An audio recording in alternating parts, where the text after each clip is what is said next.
बिस्मिल्लाहिर्रहमानिर्रहीम। अस्सलाम वालेकुम। क्या हाल चाल हैं, कैसी हैं आप सबके सब।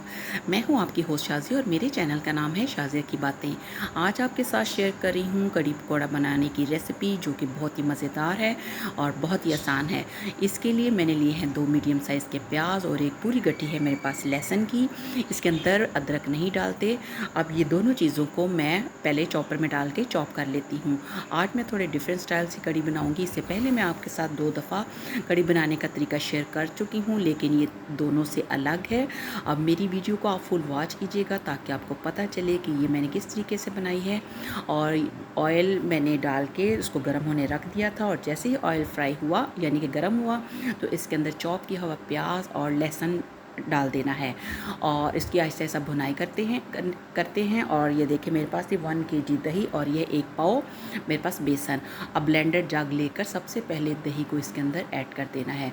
अब वैसे तो ये दोनों चीज़ें हैंड बीटर के साथ भी बीट हो सकती थी, लेकिन अगर ब्लेंडर के जग के अंदर डाल के बीट की जाए तो ये ज़्यादा अच्छा इसका असर आएगा।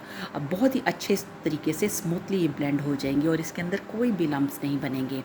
अब ये देखिए सारा बेसन ऐड करके थोड़ा सा इसके अंदर पानी ऐड करके इसको अच्छे तरीके से ब्लेंड कर लेती हूँ। और दूसरी तरफ ये जो प्याज और लहसुन रखा था, ये इसको मैंने इकट्ठा रख दिया था, इसलिए इसको स्लो करके फ्राई करना है यानी कि भूनना है, ताकि दोनों का जो कच्चापन है वो ख़त्म हो जाए। इसी दौरान इसके अंदर स्पाइसेस भी ऐड कर देने हैं। ये है नमक और मिर्चें, और ये है मेरे पास गरम मसाला, हल्दी है, और ये है सूखा पिसा हुआ धनिया। अब ये स्पाइसेस, चूँकि ये 1 किलो दही की मैं कड़ी बना रही हूँ, तो इसलिए स्पाइसेस इसके अंदर डबल जाएंगे यानी कि 2-2 चम्मच। और वैसे भी इसका जो लिक्विड हो जाती है तो इस वजह से थोड़ा सा स्पाइसेस इसके अंदर ज़्यादा जाते हैं। अब इसका सारे स्पाइसेस ऐड करने के बाद इसकी भुनाई स्टार्ट कर देनी है। साथ साथ भुनाई करते जाएंगे ताकि और अच्छे तरीके से ऑयल भी ऊपर आ जाए और इनका जो कच्चापन है लहसुन का वो भी ख़त्म हो जाए। और अब इसके साथ ही ये जो मैंने ब्लेंडर में दही और बेसन का मिक्सचर तैयार किया था ये ऐड कर देना है। और ये देखिए पहले तो ये सिर्फ दही और बेसन का है। अब यही वाले 2 से ढाई जग मैंने पानी के भर के इसके अंदर ऐड कर देने हैं, क्योंकि इसके अंदर पानी ज़्यादा डालेंगे ताकि ये लो फ्लेम पे पकती जाए और ये जो बेसन है अच्छे से पक जाए, क्योंकि बेसन जल्दी नहीं पकता और इसका कच्चापन बिल्कुल भी नहीं रहना चाहिए। अच्छे तरीके से इसको, ये देखिए मैंने 2 से ढाई 3 भी आप जग कर सकते हैं। अब ये बड़े आराम से इसको रख के तो हमने भूल जाना है कि हमने दूसरे काम भी साथ साथ करते जाएंगे और साथ साथ मीडियम लो फ्लेम पे कड़ी को पकने के लिए भी छोड़ देंगे। अब ये देखिए इसमें अब मैं रख देती हूँ कवर, लेकिन अभी ध्यान रखना है यानी कि इसको जब बॉयल होने लगेगी तो तब हम इसको मीडियम लो फ्लेम पे रखेंगे। अभी मैं इसको सिर्फ हाई फ्लेम पे रखा हुआ है ताकि ये इस पर बॉइलिंग आनी शुरू हो जाए। अब ये देखिए साथ साथ चम्मच हिलाते जाना है ताकि गुठलियाँ ना बने। अब ये देखिए अभी फ्लेम हाई है और जैसे ही इसके अंदर उबाल आएगा तो फिर इसको मीडियम लो फ्लेम पे पकने के लिए तकरीबन 2 से ढाई घंटे तो लाजमी रखना है। अब इस दौरान तैयारी करते हैं पकोड़े बनाने की। बाकी जो बेसन बचा था, मेरे पास कुल बेसन था 3 पाव, जिसमें से 1 पाव मैंने ऐड कर दिया था दही के वो उसके कड़ी के अंदर, और बाकी की बना रही हूँ पकोड़े। इसके अंदर ऐड किया है नमक हस्बे ज़ायका, मिर्च हस्बे ज़ायका, और 1 चम्मच है मेरे पास ज़ीरा साबुत है। और इसके साथ ही मैं ऐड करूँगी 1 खाने वाला चम्मच अनारदाने का, और साथ ही 1 चम्मच सूखा धनिया। ये चीज़ें अगर आप पीस के भी डालना चाहते हैं तो पीस सकते हैं, लेकिन इनका पकोड़े में साबुत मसाले डाले जाएँ तो ज़्यादा अच्छा टेस्ट आता है। साथ साथ इसको हिलाते जाना है। ये देखिए इसको अच्छे से मिक्स कर लेना है और इस दौरान एक नज़र कड़ी की तरफ भी देखते हैं। ये देखिए इसमें उबाल आने लगा है और यही वो वक्त होता है जब इस पर नज़र रखनी, नहीं तो फ़ौरन कड़ी बाहर गिर जाती है। अब इसमें 1 चम्मच मीठा सोडा डाल देना है। 1 चम्मच नहीं, 1 पिंच, इसमें ज़्यादा नहीं ऐड करना, ये 1 पिंच ही बहुत ज़्यादा होता है। और इसके साथ ही मुट्ठी भर मेरे पास हरा धनिया है, हरी मिर्चें हैं और 1 अदद प्याज है। ये भी मैं पकौड़ों के अंदर ऐड कर दूँगी। बहुत ही मज़ेदार से हमारे इसमें कड़ी के पकौड़े भी तैयार होंगे। अब इनमें पानी ऐड करके अच्छे से इसको मिक्स कर लेना है। और अब दूसरी तरफ हम फिर देखते हैं, कड़ी में देखे बबल आ रहे हैं, साथ साथ ये कड़ी पकती जा रही थी मीडियम लो फ्लेम पे। अब आप ये देखें इस पे ऑयल भी आना शुरू हो गया है और बबल भी, और थोड़ी देर पकाने के बाद इसको उतार के एक साइड पे रख लेते हैं और इसमें से खुशबू आने लग गई है और अब मैंने वो कड़ी को उतार के साइड पे रख दिया है। ये देखें, अब इसका कवर मैं उतार के रखती हूँ और मेरे पास थे तकरीबन 5-6 लेमन जिनका मैंने जूस निकाल लिया था। अब इस कड़ी के अंदर ऐड कर लेते हैं। अगर कड़ी लस्सी की हो तो लेमन जूस डालने की ज़रूरत नहीं होती, क्योंकि लस्सी की वजह से कड़ी खुद बहुत खट्टी बन जाती है, लेकिन दही मतलब इतना ज़्यादा खट्टा नहीं होता, इस वजह से मैंने इसके अंदर लेमन जूस ऐड कर लिया है। अब एक पैन के अंदर ऑयल को कर लिया है गरम और अब मैं इसके अंदर पकोड़े बनाऊंगी।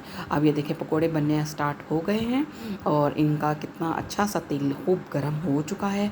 अब इनको फ्राई करना है और दोनों तरफ से अल्टी पल्टी करनी है ताकि ये दोनों साइडों से अच्छे से फ्राई हो जाएं। और जब पकोड़े अच्छे तरीके से फ्राई हो जाएंगे तो मैं इसी तरह निकाल के तो इसी दही यानी कि कड़ी के अंदर ऐड करती जाऊँगी। ये देखें, अब मैं थोड़े थोड़े करके निकाल के कड़ी के अंदर ऐड कर दूँगी। मैं ये नहीं करूँगी कि सारे पकोड़े बनाकर तो फिर एक दफ़ा ही ऐड करूँ। मैं जिस तरह जितने जितने बनाती जाऊँगी तो इसी कड़ी के अंदर ऐड करते जाना है। और बहुत ज़्यादा बड़े पकोड़े नहीं बनाने, बस मैं ये चम्मच के साथ बना रही हूँ छोटे छोटे से पकोड़े और ये काफ़ी फूले फूले और बड़े सॉफ्ट से पकोड़े बने हैं। और इसके साथ ही अब ये देखें, और इसी तरह सारे पकोड़े बनाकर मैंने कड़ी के अंदर ऐड कर लेने हैं। ये देखें, बाकी जो मेरे पास बचा था वो सारा मैंने पकोड़े बनाकर, अब ये दूसरी तरफ मैंने एक अदद लिया था मीडियम साइज़ का प्याज, उसको बारीक बारीक काट लिया था और उसी पकोड़े वाले प्याज के अंदर यानी कि ऑयल के अंदर इस प्याज को गोल्डन फ्राई करना है। ये देखें, इस बहुत अच्छे तरीके से जब ऑयल अच्छा फ्राई हुआ यानी गर्म हुआ होता है तो प्याज भी अच्छे से फ्राई हो जाता है। अब इसको ये देखें, ये गोल्डन ब्राउन हो गया है। अब इसको मैं निकाल लेती हूँ। इसको निकाल के एक साइड पे रख लेना है ये। और दूसरी तरफ बिगाड़ के लिए ये मैंने एक ज़ीरा का चम्मच है और ये गोल सूखी मिर्चें हैं काफ़ी सारी सी। अब इसका लगेगा तड़का, और ये जो काफ़ी सारे तड़के हैं प्याज का और ज़ीरे का और गोल मिर्चों का, इसके बगैर कड़ी बिल्कुल भी मज़ा नहीं देती, और खट्टी कड़ी हो तो क्या ही बात है। और देखिए इसके साथ ही मैंने ये इसका ज़ीरे का भी और गोल मिर्चों का और प्याज का, अब इसको अच्छे तरीके से उस वक्त तक फ्राई करना है जब तक ये देखें मिर्चें अपना कलर चेंज कर रही हैं और साथ साथ ज़ीरा भी अपना कलर चेंज कर रहा है। और अब ये देखें अच्छा सा कलर आ चुका है और अब मैं इसको कड़ी के अंदर इसका लगेगा तड़का यानी कि बिगार। अब बिस्मिल्लाह रहमान रहीम, लीजिए शूं, कैसा ज़बरदस्त सा तड़के की आई है आवाज़, जो कि आप नहीं सुन सके वो मैं सुन रही हूँ। और इसके साथ ही अब मैं इसको रख दूँगी चूल्हे पे मीडियम लो फ्लेम पे और इसको थोड़ी देर के लिए कवर करके रखेंगे ताकि ऑयल ऊपर आ जाए। और ये जो प्याज फ्राई करके रखी थी, इससे ये होता है कि कड़ी में फ्लेवर तो बहुत मज़े का आता है, इससे साथ ही कड़ी थोड़ी सी थिक भी हो जाती है। और ये जो फ्राई किया हुआ प्याज है इससे बहुत ही मज़ेदार सा टेस्ट बनता है। इसको अच्छे से मिक्स कर लेना है और थोड़ी देर के लिए कवर करके रख देना है ताकि अच्छे तरीके से ये जो कड़ी का ऑयल है ये ऊपर आ जाए। और ये आज मैंने बनाई है मज़ेदार सी थोड़ी डिफरेंट तरीके से कड़ी, जो कि यकीनन आपको बहुत पसंद आई होगी। और मेरे दोनों पहले तरीक़ों से हटकर है ये तरीका।